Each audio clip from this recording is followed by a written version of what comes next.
dengan kecerdasan yang wajar ya. Maka insya Allah dalam waktu 2 bulan tiap hari insya Allah dia bisa baca kitab Gundul sebagai pemula ya. Saya tahu dulu teman-teman saya waktu di UGM ada di antara mereka yang waktu 2 minggu mereka ikut daurah 2 minggu mereka bisa mulai baca kitab Gundul cuma 2 minggu. Di mana sehari cukup belajar 1,5 jam. Saya ingin cerita sedikit. Jadi dulu waktu saya masih di Papua, saya SMA, kemudian sempat saya datang ke salah seorang guru yang saya kagumi waktu itu, seorang guru dari Muhammadiyah. Saya bertanya kepada beliau, Ustadz ini belajar bahasa Arab berapa butuh waktu lama kita bisa baca kitab Gundul? Guru Muhammadiyah itu berkata, untuk bisa baca kitab Gundul gini butuh waktu 7 tahun ya. Mungkin maksud dia kalau pertemuan seminggu sekali, mungkin kalau maksud dia pertemuan sebulan sekali. Cuma saya tidak perinci waktu itu, saya tidak tanya. Cuma hal itu memukul saya gimana kok 7 tahun? Ya, kayaknya saya putus asa. Kemudian saya terima di UGM, kemudian saya belajar, tahu-tahu ada daurah bahasa Arab 2 minggu, belajar kitab Gundul 2 minggu. Saya coba ikut, itu awal saya mulai belajar bahasa Arab, daurah 2 minggu bisa baca kitab Gundul. Seingat saya tidak selesai begitu ya. Kemudian saya ambil kuliah, ada waktu liburan saya pergi ke Pondok Gresik di Sedayu. Saya ikut pengajian itu sekitar 10 hari. Dalam 10 hari kita selesaikan kitab Mukhtasar. Mulai saya punya dasar ya. Kemudian akhirnya saya belajar lagi, akhirnya saya punya percaya diri untuk bisa memahami bahasa Arab. Jadi intinya sebenarnya kalau seorang serius dalam waktu 2 minggu, ya, dia bisa sebenarnya. Kalau pagi dia belajar, sore belajar, malam murojaah. Maka kita berbeda-beda tingkatan. Maka saya tidak muluk-muluk, saya bilang 2 bulan. Mudah-mudahan dalam 2 bulan, kalau kita serius tiap hari 1 jam saja, akan ada perubahan yang kita rasakan. Kita sudah mulai ngerti tata bahasa ya, dari bahasa Arab, gramarnya kayak apa ya, gramarnya kayak apa ya, yang disebut dengan nahwu. Ya, dengan itu nanti kita mulai tahu bagaimana cara membuka kamus bahasa Arab ya. Ya, kemudian kita mulai bisa baca kitab Gundul ya. Kita mulai bisa hafal hadis, mulai semangat baca Al-Qur'an. Semua kuncinya adalah dalam bahasa Arab. Assalamualaikum warahmatullahi wabarakatuh. Bismillahirrahmanirrahim. Alhamdulillahirabbil alamin alladzi ja'alana min ahlil imani wal islam. Asyhadu an la ilaha illallah wa asyhadu anna Muhammadan abduhu wa rasuluh. Allahumma shalli ala sayyidina Muhammadin wa ala alihi wa sahbihi ajmain. Amma ba'du. Ja'alanallahu wa iyyakum min ahlil khairi was sa'adah fid din wad dunya wal akhirah. Kenapa saya sangat tertib kali ini? Karena mungkin hanya bagian itu saja yang setidaknya kita sepakat mesti ada manfaatnya. Kalau yang akan saya bicarakan mungkin bagi kawan-kawan Salafi Wahabi hanyalah omong kosong. Kalau kita perhatikan dari jejak langkah atau histori belajarnya Ustadz Dr. Firanda ini dalam masalah nahwu, yaitu ketika dia merasa putus asa karena mendengar jawaban dari gurunya yang Muhammadiyah pada waktu itu, bahwa kalau mau bisa baca bahasa Arab Gundul atau kitab maka butuh waktu 7 tahun. Lalu kata Ustadz Firanda, saya menyerah. Lalu Ustadz Firanda ini mulailah belajar bahasa Arab. Perhatikan, mulai belajar bahasa Arab via daurah 2 minggu ketika masuk di kampus UGM. Di mana di kampus UGM itu 100% mesti jurusannya bukan bahasa Arab. Jadi baru kenal bahasa Arab, ya, belajar daurah 2 minggu. Itu pun tidak selesai. Setelah itu mondok di Al-Furqan ya, atau mondok di satu lembaga di Sedayu 10 hari. Setelah itu belajar entah beberapa waktu. Kalau seperti itu cara belajarnya, ya saya tidak heran ketika menjelaskan nahwu yang dasar-dasar saja masih ada kesalahan. Artinya hal-hal yang sudah statusnya seperti fardu wudu, ya masih ada yang lupa atau bahkan mungkin masih ada yang tidak tahu. Seperti yang sudah pernah saya bahas dan akan saya bahas dan mungkin akan banyak. Sejatinya seorang pelajar itu jangan mempertontonkan kepada orang lain tidak mau belajar lama. Kenapa? Karena simati ahli ilmi, ciri khas ahli ilmu itu belajar itu ya lama. Lama. Kalau kamu ngaji kitab Ta'limul Muta'allim yang sering dijadikan bait syairan itu, ala la tanalul ilma, ingat kamu tidak akan mendapatkan ilmu illa bisitatin, kecuali dengan 6 persyaratan ya, jadi 6 ini perhatikan ya. Walaupun ini illa di sini kalau bicara balaghah itu lil hasri, tetapi mungkin saja bukan hasrun hakikiyun, bukan pasti hanya dengan cara 6 ini. Ini kita bicara secara standar saja. Yang pertama apa dari yang 6 itu ya? Tapi tadi hasrunnya itu hasrun idofi saja. Dzakain bisitatin, dzakain badalnya boleh dibaca begitu. Dzakaun boleh, berarti khobar dari mubtada. Wa huwa, adapun yang 6, yang pertama dzakaun, kecerdasan, artinya otaknya normal. Wa hirsun, hirsun itu tomak ya. ingin sekali atau semangat berkeinginan keras. Wabulughatun, ada modal. Ya nggak mesti kamu punya duit, yang penting ada sarana, entah beasiswa, entah gratis. Ya gampangnya begini, kamu mau belajar menuju satu tempat butuh ongkos, butuh beli kitab dan sebagainya, ya. Butuh untuk makan dan sebagainya. Karena kalau kamu sambil belajar sambil kerja tidak fokus, yang begitu. Dakaun hirsun bulwah wa irsyadu ustadin wastibarun, ya, juga sabar. Sabar, orang belajar itu harus sabar. Banyak rintangan, malas, jenuh, putus asa kok lama, harus sabar, ya. Kemudian wa irsyadu ustadin, memuliakan gurunya. Memuliakan gurunya itu ikut sarannya, bukan hanya hafizahullah menyebut, yaitu termasuk menghormati, tapi ikut sarannya, ya. Dan yang terakhir watulu zamanin, dan waktunya lama, ya. Lama, tidak pernah ada cerita ulama itu belajar instan. Tidak pernah ada. Ilmu agama ini jangan kamu jadikan seperti materi-materi cara bikin kandang ayam via kursus 2 minggu selesai. Itu menjerumuskan, itu merontokkan wibawa ilmu. Tidak pernah ada sekelas Imam Syafi'i, orang yang dalam beberapa waktu sudah bisa menghafal Al-Muwatta. Itu belajarnya kemana-mana dan berkesinambungan terus-menerus. Itu sudah orang paling cerdas.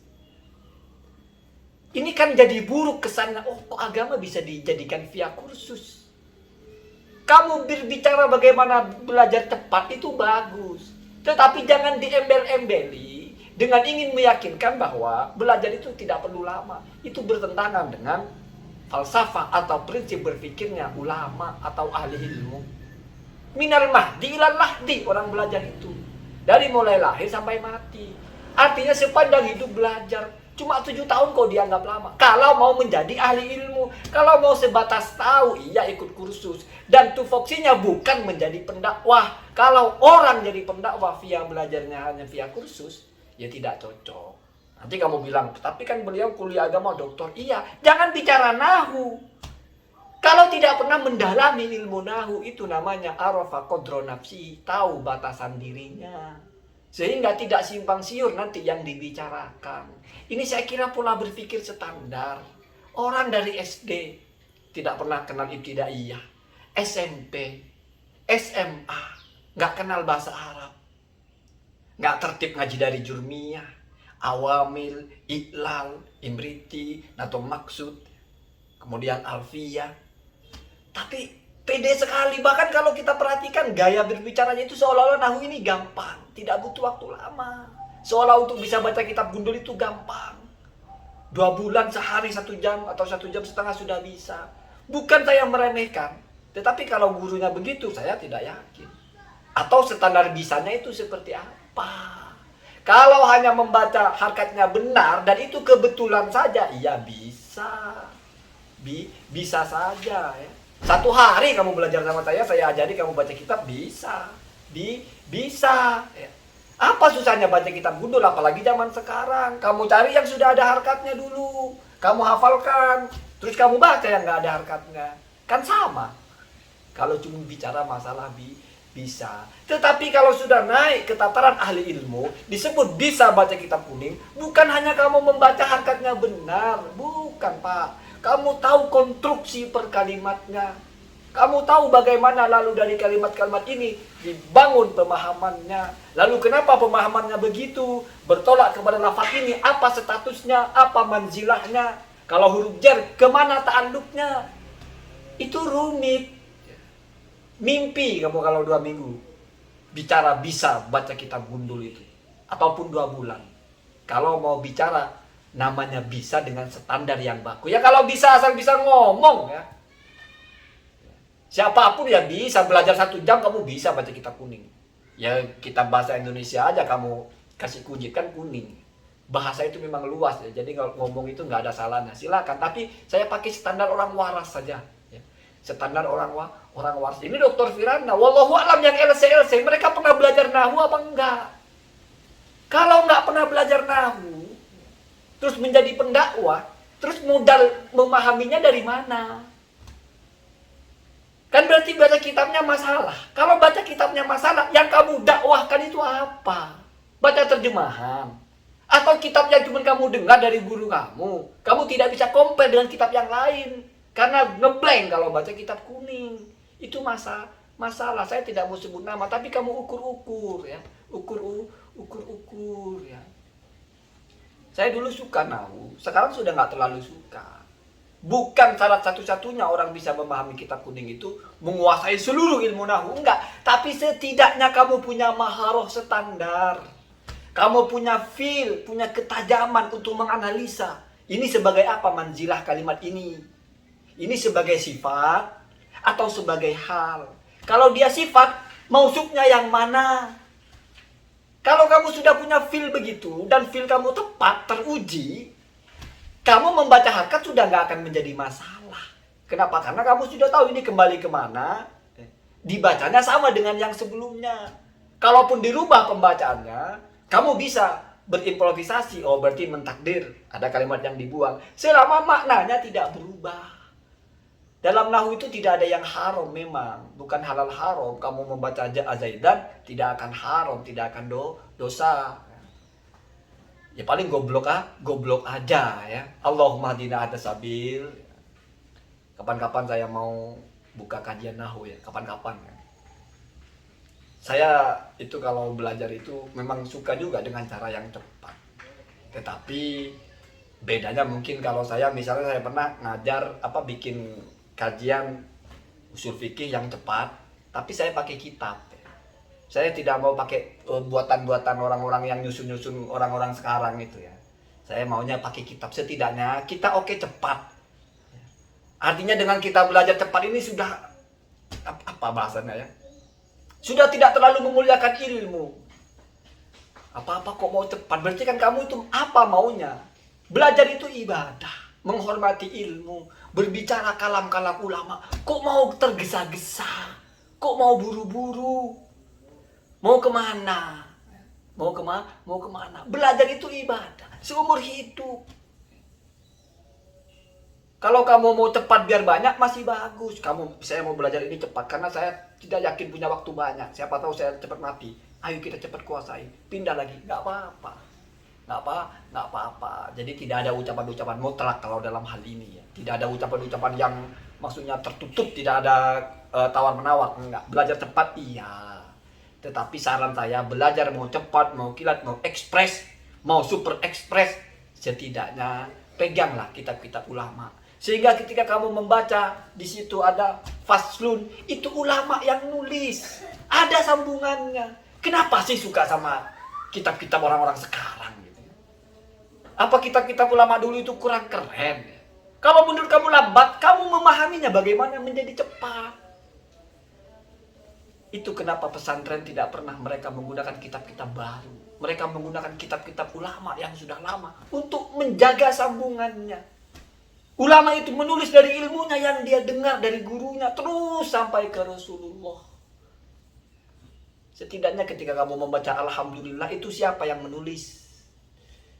Membaca wahada saja, wahada atau alamatul i'rab, memang hanya kalimatnya simple, tapi itu ditulis oleh Ibnu Ajurumiyah, penulis kitab Jurumiyah ya, Ibnu Ajurumiyah, bukan orang sembarangan. Kenapa begitu? Kayaknya mau semuanya baru. Kalau baju iya, kamu pakai baju-baju baru, celana baru yang lubangnya 3, bebas. Tapi kalau ilmu, giliran kembali kepada kitab sunnah. Dikiranya ilmu cuma kitab dan sunnah. Giliran yang lain begitu berantakan. Ya Allahumma hadina ada sabil. Assalamualaikum warahmatullahi wabarakatuh.